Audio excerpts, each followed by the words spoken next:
Halo sahabat tani, salam jaga tani. Perkenalkan, nama saya Muhammad Zidni Ilman sebagai pembudidaya cacing. Selamat datang di Ilman Cacing.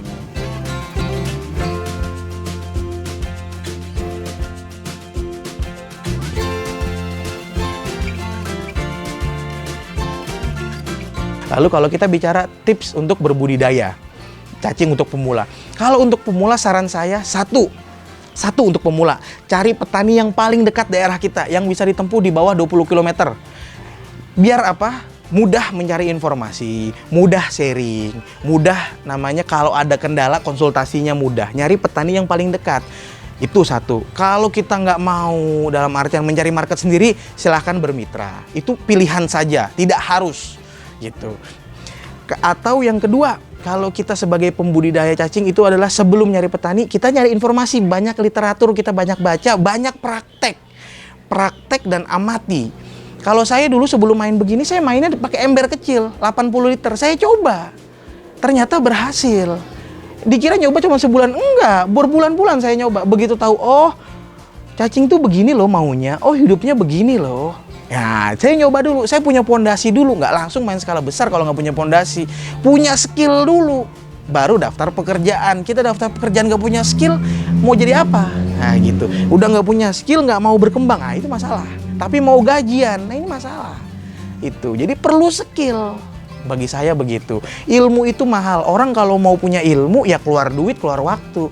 Dia nggak mau bayar seminar, dia nggak mau buang waktu untuk seminar, tapi mau punya ilmu seminar. Ini masalah.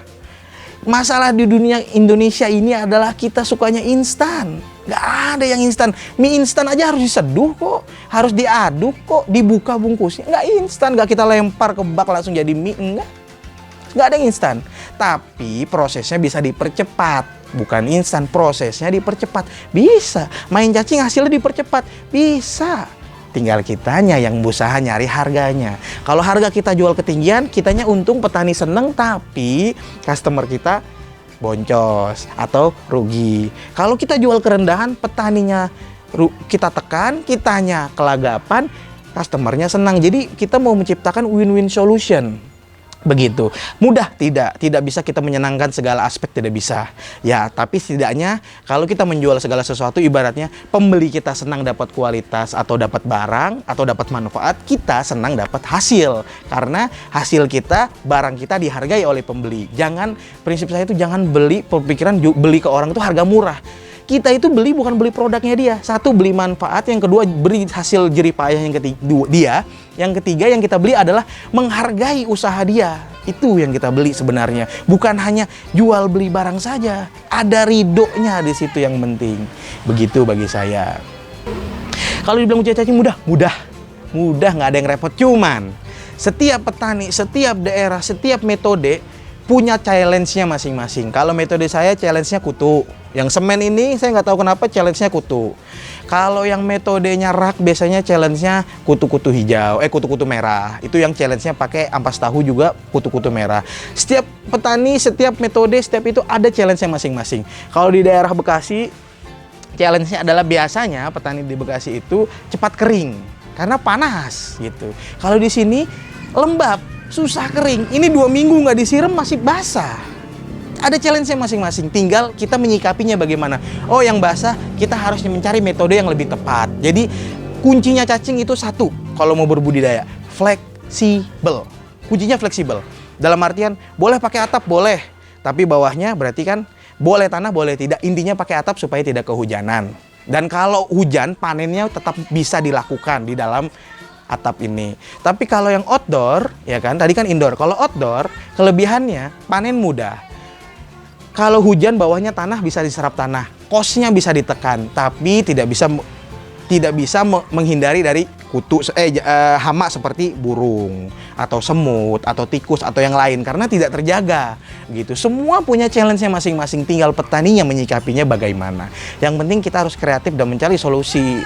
Kalau masalah dalam budidaya cacing banyak, nggak mungkin nggak ada masalah gitu. Setiap petani punya masalah masing-masing. Ada yang masalah dalam dia punya marketnya tapi hasilnya tidak sesuai. Dia punya produk yang bagus dalam artian produksinya bagus tapi marketnya anggot-anggotan.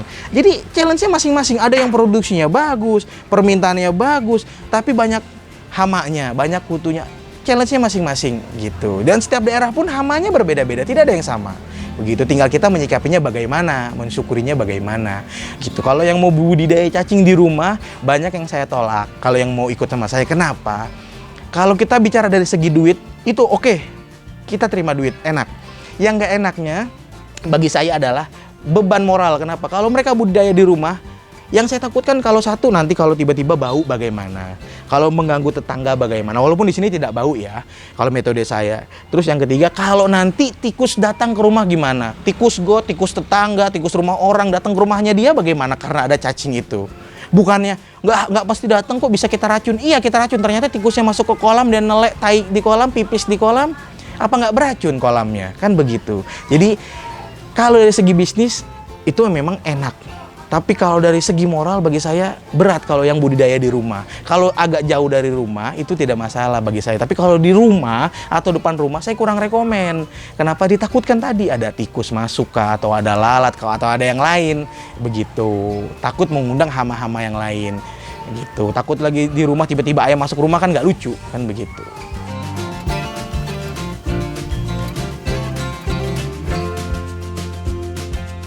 Kok banyak sih? Tadi kan dibilang budidaya rumahan nggak rekomen. Kok tapi banyak kok yang budidaya cacing skala rumahan. Banyak. Nggak ada yang bilang nggak ada. Bisa tadi, tinggal penanganannya bagaimana. Mereka pasti punya triknya masing-masing untuk menghindari itu. Punya metodenya sendiri untuk menjaga dari hama. Kan yang kita pikirkan dalam budidaya cacing, bagaimana budidaya cacing itu dalam artian menjaga produksi cacing, yang pertama. Yang kedua, menghindari dari hama. Yang ketiga adalah proses panen. Itu saja terjaga sudah selesai. Baru kita bicara market. Tapi kalau yang di rumah banyak. Dalam rumah juga banyak. Tinggal nyamannya kita bagaimana gitu. Kalau misalnya di lantai 2 bisa nggak? Bisa. Cuman kita akan repot bikin kandang di lantai 2 atau kita bikin rak di lantai 2. Pas panen kita bawa turun bolak-balik akan repot. Tapi setiap orang punya metodenya masing-masing dan menyikapinya masing-masing. Bisa saja sebenarnya. Tinggal kitanya bisa apa tidak gitu. Kalau kita bicara nih, ikan bisa nggak taruh di akuarium? Bisa. Tapi kalau untuk tumbuh besar bagusnya di kolam. Kan begitu. Sama cacing. Kalau untuk menghasilkan, katakan, saya budidaya rumah berhasil kok. Tapi saya untungnya pengennya hasilnya pengen seperti yang di kandang. Ya tidak bisa dong. Kalau kita bicara pertanian, peternakan, perkebunan kah, atau perikanan, pasti bicara skala besar. Kalau skalanya kecil, tanggung gitu. Apalagi kita cuma skala kecil dan udah nyewa pekerja atau karyawan, nah ini akan berat gitu. Operasionalnya akan berat. Cuman kalau untuk awal-awal sebulan sampai 3 bulan mah bisa-bisa saja gitu. Tapi kalau untuk kedepannya akan berat. Kan itu kan ingin menopang. Cuman kalau untuk di rumahan biasanya mereka biasanya yang saya tahu aja ya, kan pengalaman saya masih rendah. Yang saya tahu biasanya kalau skala rumahan adalah untuk bisnis sampingan, dalam artian maaf. Dalam artian seminggu bisa penjualan katakan 5 kilo, ya kan, 3 kilo untuk tambah-tambahan biaya jajan aja biasanya. Saya mau bermitra tapi jaraknya jauh nih Mas Ilman, bisa nggak? Bisa. Tapi saya nggak rekomen, kenapa? Katakan bermitra hasilnya sebulan itu per bulan mampu menghasilkan 50 kilo, jaraknya 100 kilo meter. Kesini aja belum nyewa mobil, belum bensin, belum nyewa supirnya, belum karungnya, ya kan, belum waktunya kesini. Yang ada sama aja nganterin cacing gratis dong. Ya kan gitu. Jadi usaha kita percuma gitu kalau kita bicara dari segi moralnya begitu. Jadi bisa sah aja gitu. Makanya saya kalau orang kesini maksa untuk bermitra, kan saya nggak merekomendasikan untuk harus bermitra. Berkreasi aja sendiri nggak ada masalah. Bermitra itu hanya berpikiran untuk misalnya saya ikut, tetap mencari market sendiri. Andai kata nggak ketemu marketnya, jual aja ke saya. Begitu pikirannya. Tetap kita harus berkreasi. Jadi nggak stagnan harus jual cacing aja. Sebenarnya cacing tuh banyak yang bisa dijual biar nggak stagnan. Begitu. Jadi saya nggak mewajibkan mitra saya jual ke saya. Tapi ketika tidak ketemu market, tidak ketemu harga yang lebih dari saya, tidak ketemu pasar yang lebih dari saya, datang ke saya. Gitu. Begitu biasanya. Jadi kalau untuk yang mau maksa tetap bermitra dari jarak jauh, biasanya saya untuk coba atau saya suruh atau saya paksa biasanya untuk nyoba paket starter.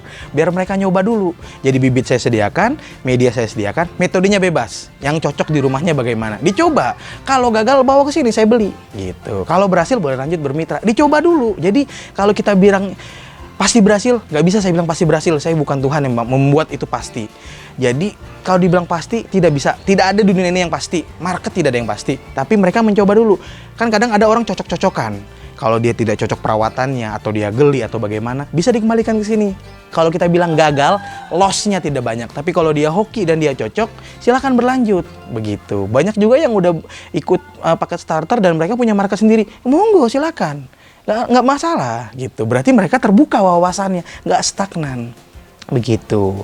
Jadi saya mengantisipasi, nggak bisa saya membahagiakan semua orang, nggak bisa saya menyiksa semua orang. Yang adil aja, membahagiakan yang mampu pada tahapnya dibahagiakan sesuai porsinya. Begitu.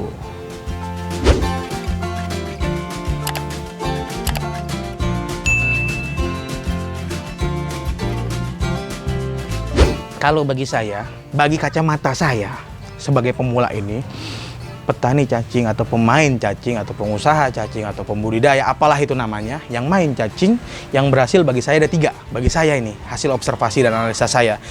1, yang bermain cacing dalam jumlah kuantitas cacing. Berapa kuantitasnya? Minimal seminggu 100 kilo. Itu yang menurut saya berhasil. Bisa bicara kuantitas cacing. Atau yang kedua, dia bisa melahirkan produk turunan. Cacing kering kah, tepung cacing kah, atau kopi cacing, teh cacing, atau kascing. Itu yang menurut saya berhasil, mampu menghasilkan produk turunan dalam artian tidak bicara kuantitas tapi bicara added value. 1 kilonya bisa setara 10 kilo cacing. Nah begitu. Kalau yang kedua atau yang ketiga bagi saya yang berhasil, yang mampu menciptakan integrated farm bagi saya. Bahasa kerennya itu peternakan atau pertanian yang terintegrasi kali ya, yang nyambung lah ngono kuwi lho. Misalnya dia punya peternakan sapi, dia punya cacing untuk ngolah limbah sapinya tadi, limbah sapinya diolah cacing jadi pupuk, pupuknya dikasih ke pertaniannya dia untuk menghasilkan bayam kah, kangkung kah, atau padi kah, atau yang lain.